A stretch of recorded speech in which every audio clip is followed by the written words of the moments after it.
Hey everybody, welcome to Reunion Dinner Church. Good to have you hanging out with us. I'm Matt Vincent, and so by way of introduction, as we're getting this series of conversations going. So first here, this is Melinda Esterbrook. Some of you may recognize her, I'm not sure, but Mel has been a friend for, years and years. Years, so many years. It was like when we were 3.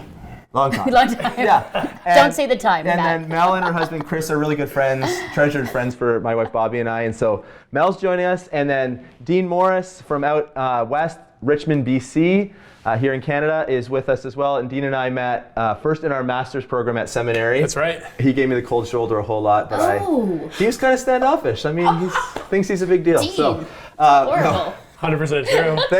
It is? Okay. Thank you for being a part of this conversation as we talk about the culture statements for Reunion as a network. Yeah. And so today we are talking about what it means to be a pupil and apprentice of Jesus. So this is a little hook to get us started. I love telling stories. Yeah. Back in like early 2000s, Dean, I'm not sure if you were born then, were you? I was around, yeah. Okay, so five or 6 years old. Wow. So that's how old we are now. Yeah, I know. There was this TV commercial, and it was this guy walks into this bar, and he's dressed up as a huge Hall's fruit candy. You probably don't remember it, but he goes up to this girl, and he says, he's trying to pick her up, and she says like, oh, I can't really talk, I've got a boyfriend. And he's like, well, what does your boyfriend do? And she says, oh, he's a pilot. And he's like, just a pilot? And he's like, I got 2 jobs. And he's like, in this like Caribbean accent, he's talking about being like a tropical fruit candy and then bringing cool, soothing fruit sensation. And he's got like these 2 jobs. And it's like this funny comical thing. When I was reading the passage for today, where Jesus is commissioning his disciples, it's not 2 jobs. But as you probably read around the table or with your friends already, Jesus says to his disciples this. He says, all authority I've been given in heaven and earth, therefore, go and make disciples of all nations. 2, baptizing them in the name of the Father, Son, and Holy Spirit. And 3, teach them to obey all the commands I've given you. 3 jobs as apprentices of Jesus.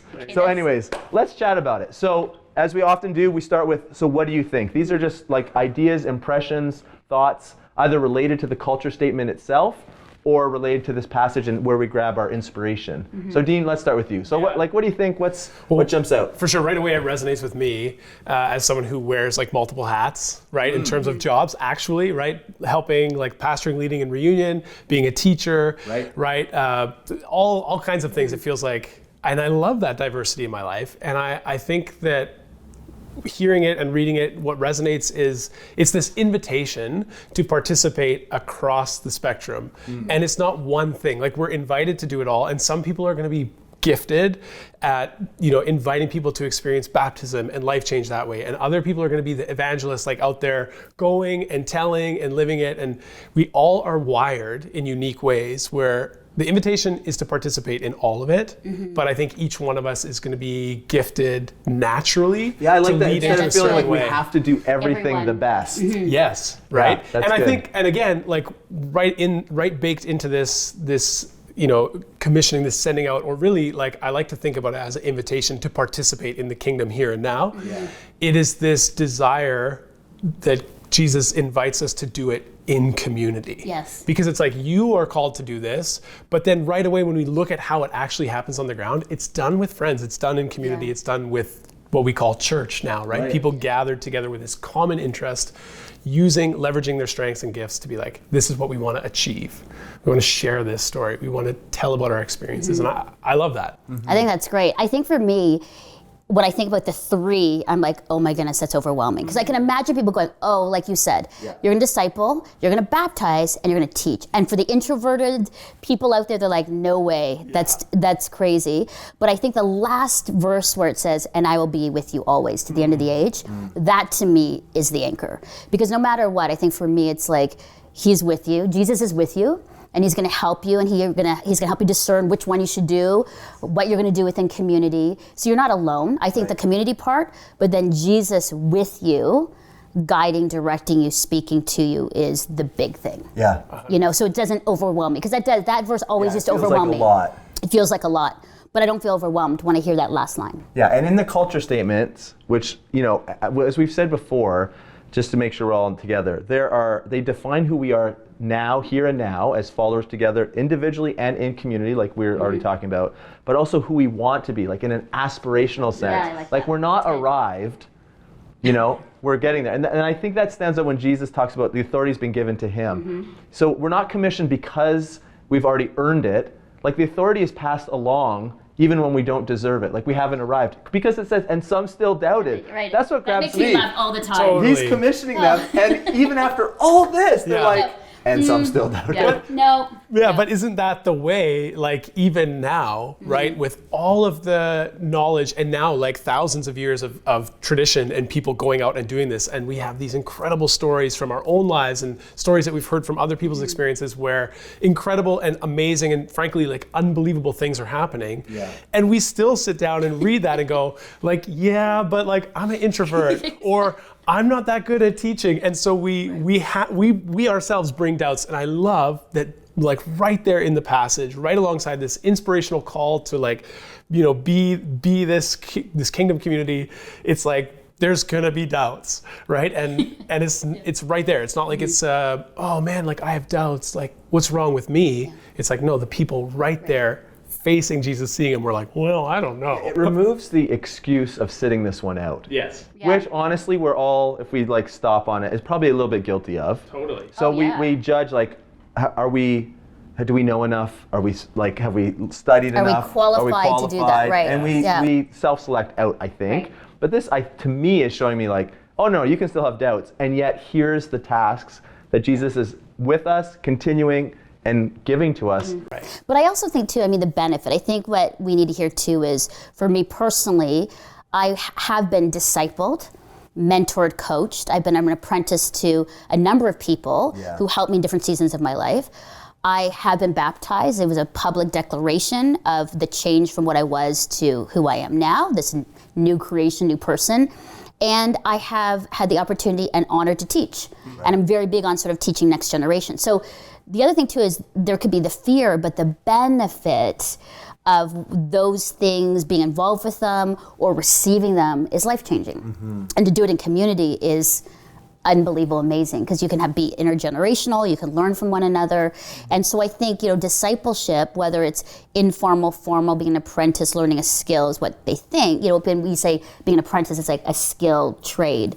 I have been a pupil and have seen the benefit of learning from somebody wiser, learning someone from my own age, learning from somebody younger about how to do life with Jesus well. Yeah. And so I think that's the other thing too, is that these are good things to be a part of within community. In our statement, it reads, culture of apprenticeship, we engage, establish, equip, and empower people as apprentices of Jesus. Yeah. And it's interesting because as we, like what you're saying, Mel, as we do that, we're also engaging, transforming, changing, establishing ourselves as apprentices of Jesus. Right? The trades is a really good hook for this. Mm-hmm. Like if you're going to be a plumber, electrician, a carpenter, you go and work with the person side by side while they're also doing the job. Right. And you're all learning and growing and moving together at different stages. Yeah, you're watching, you're listening, you're learning, you're failing. Yes. That's how you grow. That's how you develop. To be doing. Exactly. And I love the with Jesus so often it's like this subversive reality where something is true, but then the inverse is also true. So we would say like, okay, I've come along a certain way, I've been poured into by people who are mentoring me, and now it's my turn to teach and mentor someone else. Yeah. And so you're the skilled carpenter and you hire this like day laborer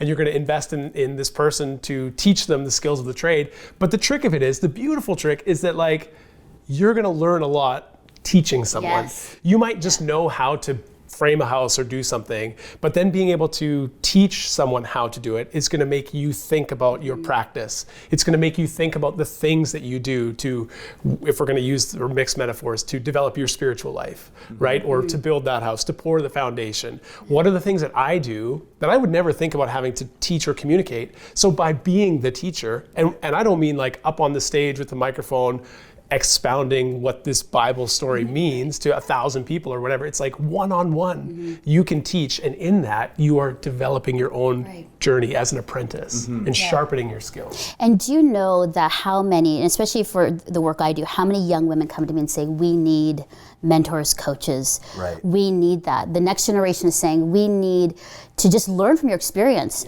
and actually just to be present and listen. It's not even necessarily, you're right, where people fear like, I've got to teach, I've had to go through years of schooling to then be able to disciple you. It is about also just being present, living life, showing what you know, giving of your experiences, and being in their space. Yeah. So Dean's a high school teacher. So shout out to all the teachers. Yay. Like, I have no idea how you do what you do.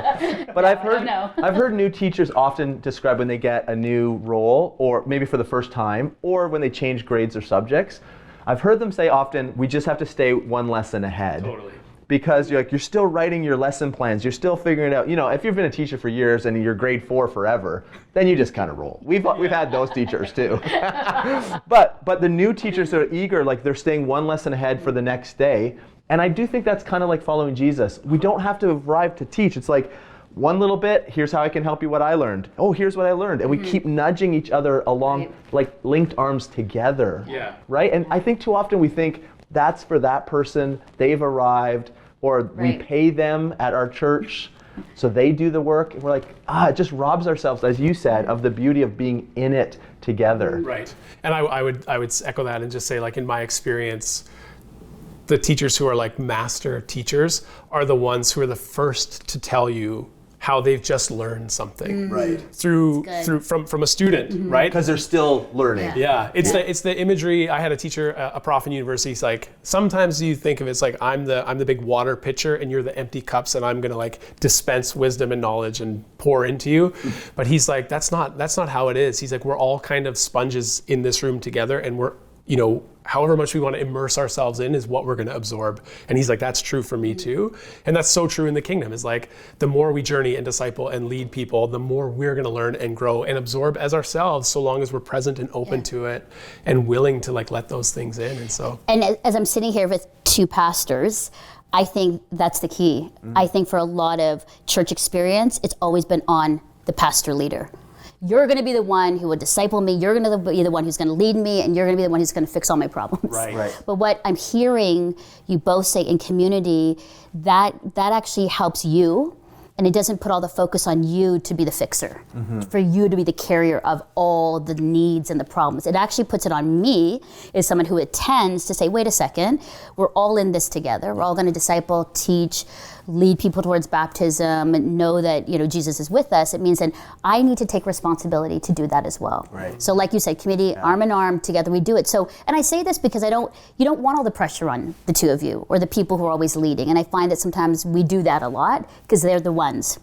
And now you're saying, actually, all of us with our experience can do it, can be a part of this, can disciple, can teach from our own experience. Yeah. It's good. Yeah. So the second really question good. we like to ask is, what do you wonder? Engaging our imaginations, biblical imagination, what kind of stirs us up that we wish we knew a little bit more about, or what's the rabbit trail we go down, believing that God can even grab our imaginations and help reveal who he is through some of the stuff that we don't just like cognitively understand or work through. So any wonderings about either this passage or how it relates to this culture statement of who we are?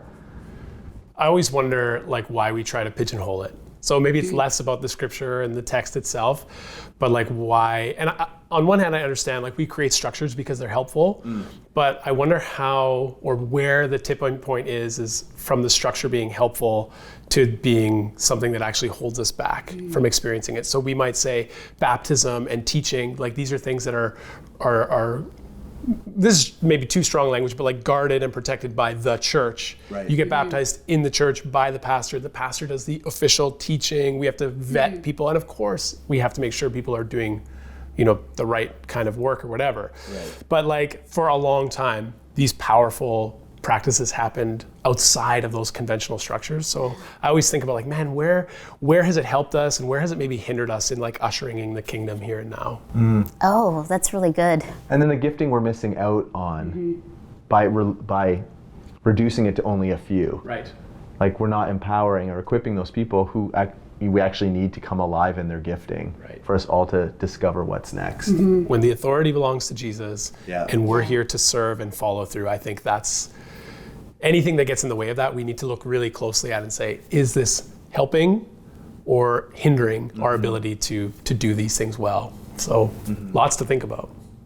I'm stuck on the "and some doubted." Yeah. I mean, all through the scriptures there is that, and I'm always like so judgmental about those people, and then I'm like, well, that's me too. There's been, I mean, I point the finger, and then everybody's like, well, you point the finger back at you, right? Yeah. And I think there is been, for myself personally, I think within the context of our church community, doubt on ability, on can I do it, on this community thing, on a lot of these things, and yet I find encouraging. It was like, and some doubted, but we carry on. And then Jesus says, I'm with you. So in the doubt or in the high level, high functioning people who are like, we got it, and to the people who are just like, we don't got it. We don't have it. We don't know. That's great, because that's what I believe that, we're part of as church, as the Reunion Network, as community, as people doing their best to follow Jesus. That's hopeful for me. I love that was added in and some doubted, because I think that makes it so much more closer for us to say, okay, we can be in that space and it's gonna be okay. Yeah. We'll be able to do it. I feel like those are my people. Yeah. Like the doubt, to be honest, like that is my one thing that every time I read that, I feel like I have permission then to be honest about my own struggle. I wonder, what were they doubting? Yeah. Like what were the doubts then? Because I have all kinds of doubts too. I'm wondering, like, so were they doubting, Jesus, you're really not commissioning us in this way, really? Or are we really going to do that? Like, look at us. We're not going to do these. I don't know. I just feel like it gives me room to hang out with them. Or Matt, were they doubting, like, that's big? What you're asking is really big. I don't think so. We can't do that. Right. Yeah. Us 12 plus a few women around, we can't do that. There's no way. There's no way. And then you look at us today and you're like, oh yeah. Yeah. It totally happened, and it's happening. Us, so that's good, That's right? us, right? Yeah. It's beautiful. All right, let's pause right there. So over to you and your dinner churches as you continue the conversation. There's some table questions available for you. Use them however you like. We will continue this look into our culture statements as a network in the upcoming episodes. Thanks for hanging around. We'll chat soon. All right, peace.